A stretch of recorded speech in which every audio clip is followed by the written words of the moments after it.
नमस्कार साथियों, आपका अपना चैनल अधिगम जोन में आपका स्वागत है। कृपया आप इस चैनल पे अगर नए हैं तो प्लीज चैनल को सब्सक्राइब करें और बेल आइकन को दबा दें। जहां तक कल हम लोगों ने एक पढ़ा था प्रमेय वास्तविक संख्या से संबंधित अंडर रूट n एक अपरमेय संख्या है जिसे हम लोग प्रूफ किए थे। आज उसी से संबंधित एक क्वेश्चन है जो हम लोग देखेंगे और यहाँ इसको सीखने का प्रयास करेंगे, जो इस प्रकार है, सिद्ध करें कि अंडर रूट 3 एक अपरमेय संख्या है। तो आइए हम लोग देखते हैं इस प्रमेय को। तो हम लोग प्रमाण में चलेंगे। सबसे पहले हम मान लेंगे, माना कि अंडर रूट 3 एक परमेय संख्या है। अंडर रूट 3 एक क्या है? परमेय संख्या है।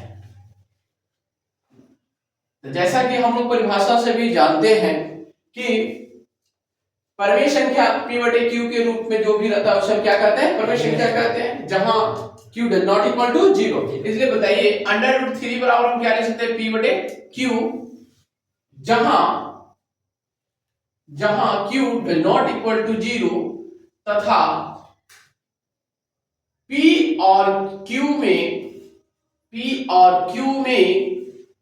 एक के अलावे कोई उभयनिष्ठ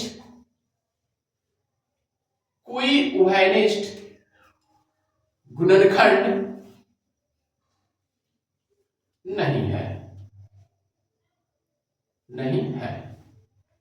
तो यहां हम लोग देखें कि q does not equal to 0 था, p और q में एक के अलावे कोई उभयनिष्ठ गुणनखंड नहीं है। तो दोनों पक्षों में वर्ग करने पर अब क्या करेंगे हम लोग? दोनों पक्षों में वर्ग करेंगे। दोनों पक्षों में क्या करेंगे? वर्ग करेंगे। वर्ग करने पर आइए, वर्ग करने पर हम क्या पाते हैं? अंडर रूट 3 का वर्ग करेंगे, इधर p बटे q का भी वर्ग करेंगे।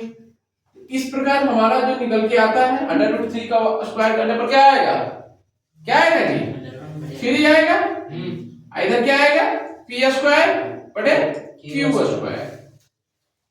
क्रॉस मल्टीप्लिकेशन लाएंगे तो हम लोग क्या हो जाएगा? p स्क्वायर बराबर क्या हो जाएगा? 3 q square. Equation number 1। Equation number 1। अब देखिए, चूंकि 3 p स्क्वायर को क्या कर रहा है? विभाजित कर रहा है। चूंकि 3 p स्क्वायर को क्या करता है? विभाजित करता है।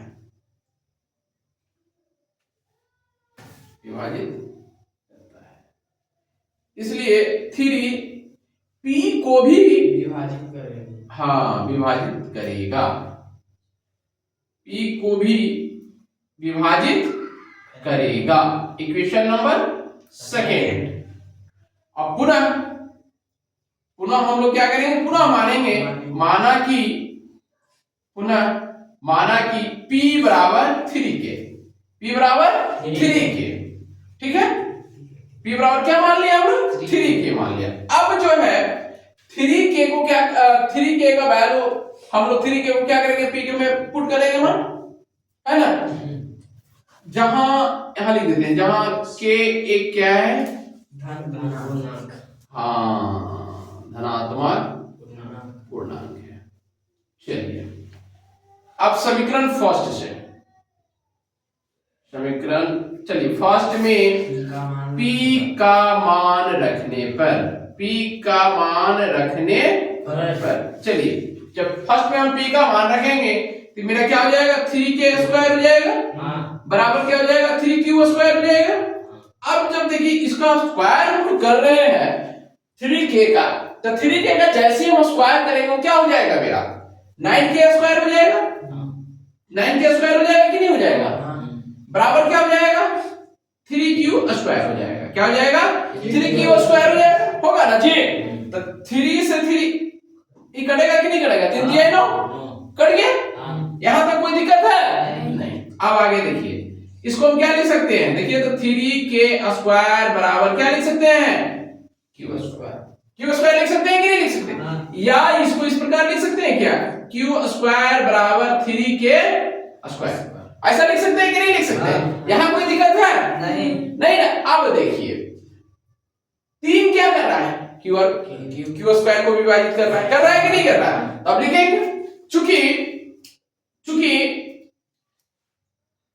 3 क्यू स्क्वायर को विभाजित करता है। क्या करता है?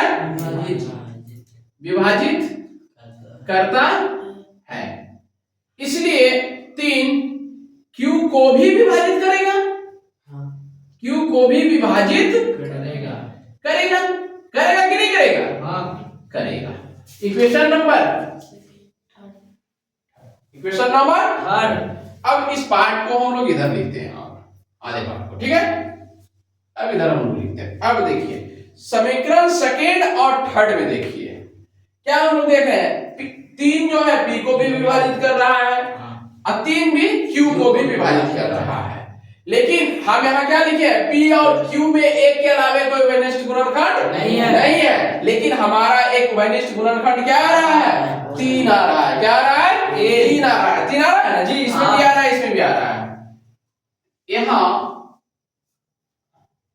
समीकरण सेकेंड और थर्ड से स्पष्ट है कि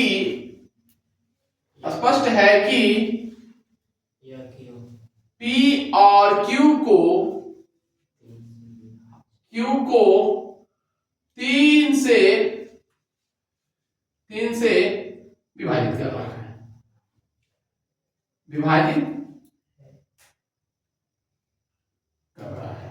जो कि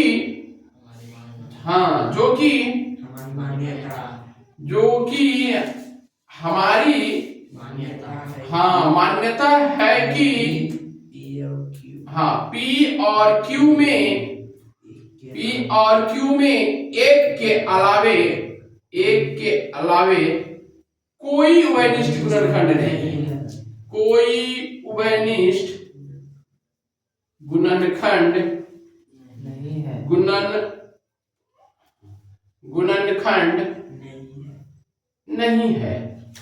नहीं है कि क्या है? विपरीत है। क्या है? विपरीत है। अरे यहाँ विरोधाभास उत्पन्न हो रहा है कि नहीं हो रहा है? यहाँ विरोधाभास उत्पन्न हो रहा है। इसलिए √3 बराबर P/Q एक परिमेय संख्या है। एक परिमेय संख्या है। गलत है?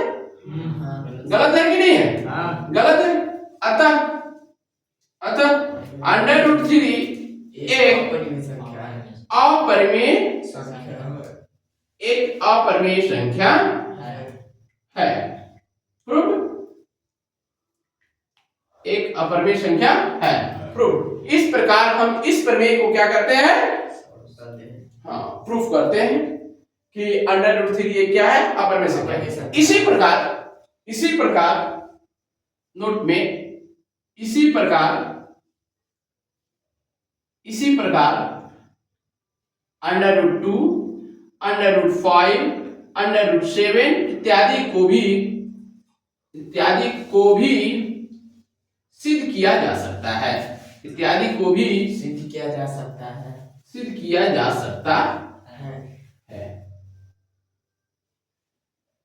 समझ गए? इसी प्रकार हम क्या कर सकते हैं? √2 को भी, √5 को भी, √7 को भी हम लोग क्या कर सकते हैं? सिद्ध किया जा सकता है। चलिए, थैंक यू।